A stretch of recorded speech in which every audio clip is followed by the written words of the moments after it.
In this video, we are going to be answering these questions. What is a skewer in chess? How to skewer in chess? And how to avoid skewers in chess. Please make sure you watch the previous videos on chess before this one, because we'll learn many more concepts in chess which will turn you from zero to hero. I'll leave the link of those chess videos in the description below. Now onto the video. Today we are learning about skewers. No, not the ones where you put shrimp and chicken onto a metal rod. There will be no barbecue today. Skewers in chess are pins, except the more important piece is in front, usually the king or queen. In this position, can you see a way to skewer this king and this black queen? Pause your videos and figure it out. Okay, well if you're back, you must have found the move rook to h5. And we're skewering the black king and the black queen. The black king is definitely more important than a queen. After all, if you checkmate the king, you win the game. It's a pin because wherever you move the king, we will take the queen on the very next turn. And so that means it's a skewer. It doesn't matter where we move the king. Let's say we move it to this square. Now we can go ahead and take the queen. Absolutely for free. It cost us nothing, it cost us no money, and we just got $9 in our pocket. Let's go back. There are also many other skewers in this position.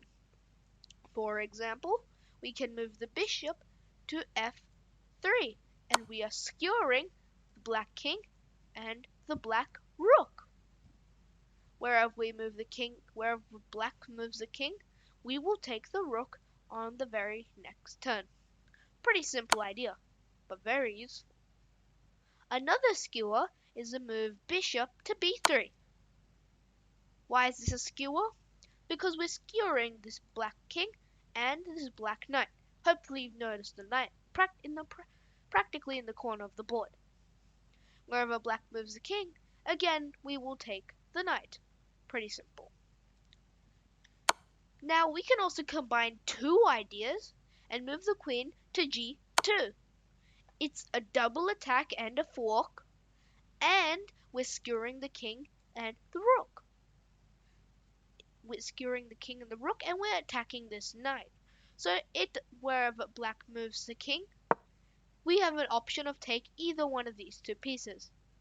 Although I would advise taking the rook, because the rook is worth 2 more points than a knight. Rooks are worth 5, knights are worth $3.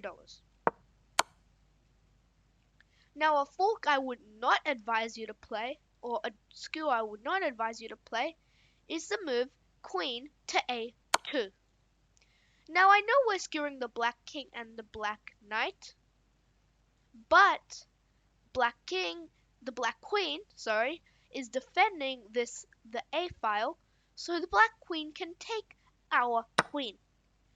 Remember, one of the ways of CPR when you're in check is capture C. So black can do just that. That's why we do not want to play that. Because we will lose our queen, black will get a free $9 and we won't get anything. Actually, we'll lose $9. Almost like being pickpocketed. Anyway, moving on to the second position. This position is something known as a pawn race. Now what exactly are they? Pawn races is when two pawns, one black, one white, I don't mean to be racist, are racing against each other to get to the edge of the board. For example, this pawn here on a7 is trying to go down, while this pawn here on h2 is trying to go up the board. That's why it's a pawn race. Whoever gets the pawn to promote and makes a queen usually wins the game. Don't promote to a bishop. Bishops are not as good as queens. So here starts the pawn race. In this position, black goes first.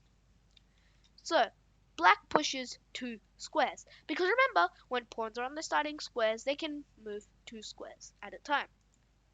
Black moves. White moves. Black moves. White pushes. Black pushes. Determination across his mind.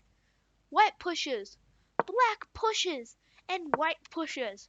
It looks like white's just out of time. It looks like black's gonna win and get the queen first. And black does get the queen first. But, you see this? The black king and the black queen are lined up. Now when we promote to a queen, we skewer the king and the queen. Wherever the king moves, we take the queen on the absolute next turn. And black resigned on the very next move. Skewers are very tricky. They can come at you at any time, so one small mistake can cost you the entire game.